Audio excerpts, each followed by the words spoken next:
Hi guys, welcome everybody. My name is Jordan Payne, if you don't know that already. So I'm going to talk about the Havilah, or the Havilah.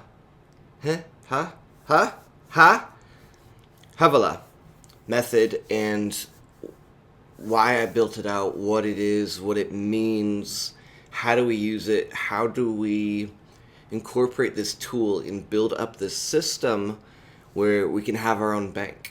Some of the richest entities on the planet are banks because of how they operate and how they think.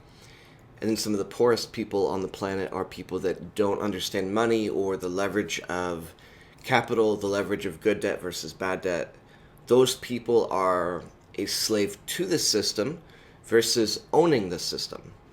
So the Havilah method, what this means is, it's in the very, very beginning of the Bible. It's Genesis 2:11 or 2:12, I believe.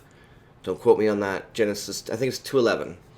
But what it talks about is a river over by the Garden of Eden and this land that was very, very rich in gold.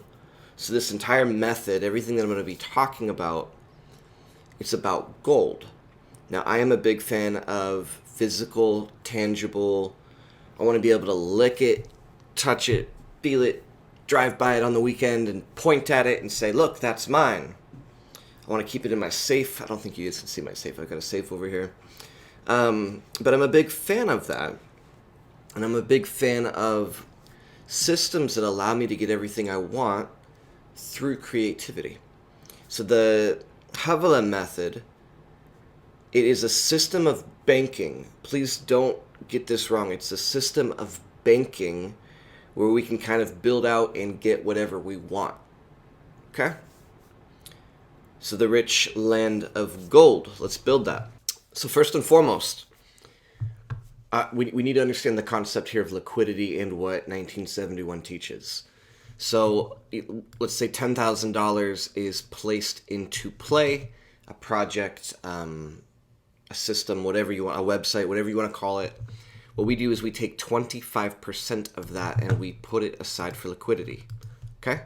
Very simple. All new money that comes in that we're going to be placing in a project, we always take 25% off the top for liquidity. Okay?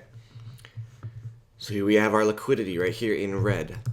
Now I want you to imagine, and this is the problem. This is why people need to figure out a better method. Here's the problem. We have money set aside for liquidity. At the end of the year, we are going to be anticipating things like taxes and things like other expenses. So we have liquidity that's getting built up. It's kind of like our nest egg. It's our safety net, whatever. From there, we're going to be anticipating taxes and other major expenses. We want it like a slush fund type of a scenario.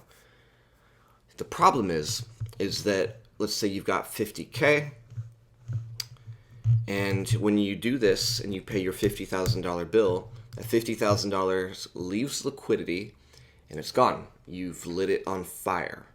It's no longer there. It has gone to the tax man or whoever the payee is. No. Yeah, the payee, not the payer. You're the payer. You're making a payment to the payee. They now have it. You don't have it. Get what I'm saying? It's a problem. So in studying concepts like infinite banking and whole life insurance, I'm a big fan of this concept. I have people on our team that teach it. If you guys are in 1971, you guys can go get access to these people. Infinite banking and whole life is a great system, but it has some restrictions to it. Number one, it's called a cash drag, meaning you put $100,000 in to your whole life insurance policy. You don't get access to 100. If you wanted to like lend it or use it, utilize it, you could only get, let's say, 40,000. It's called a cash drag. There's a couple of limitations. This video is not about infinite banking, but I wanted to create something like it because I thought it was brilliant. But I wanted to do it with gold and kind of eliminate any of the restrictions that I felt infinite banking and whole life had in this new Havilah method with gold. Make sense? We on the same page? So let me leave you with this, guys. Havilah is building a bank and a system where your principal is always growing and it never goes to zero like it did when we paid this tax bill over here, right? It'll never go to zero. You can lend to yourself and make payments back to your own bank. Instead of like all the interest and all of the payments that we make to a bank, they just, again, back to the lighter thing. Just kind of burnt. But if we lend to ourselves, we are now the borrower and the lender, where the bank and the client starts to change things, and you're making payments to yourself instead of payments to a bank, right? So nobody is doing this. Nobody's thinking like this. Nobody's talking about it in crypto or DeFi. Very rarely are people ever even talking about it in the real world or even in like the traditional investment space. I'm in real estate. I've been an investor for 10 years. No one's doing this with gold. Why gold? Why gold? Decades and decades and decades of history we have on gold. Decades of price charts. When the world is crumbling, or we're in a recession, or the market crashes, gold goes up. It stays pretty level when things are going good, but when things are going bad, it skyrockets. Kind of a good thing to do. I'm going to leave you guys with that. I'll see you guys on the next video. Hopefully this is starting to make sense and you can kind of start to see why people are so excited about this.